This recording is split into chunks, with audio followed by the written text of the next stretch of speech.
এই দুনিয়ার পুরো জীবনটা এটা হচ্ছে লালসাময় একটা জীবন, লোভ, মরিচিকা, মায়াজাল।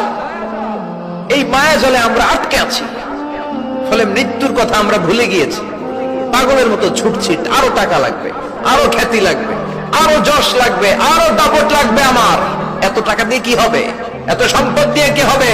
এত ব্যস্ততা দিয়ে কি হবে? তোমার স্টপ, থামুন, অনেক হয়েছে। আম্মা একটু বসেন না, একটু ভাবেন যে আমাকে চলে যেতে হবে, চলে যেতে হবে। এই কোলাহল, এই ব্যস্ততা, এগুলো থাকবে, থাকবো না আমি।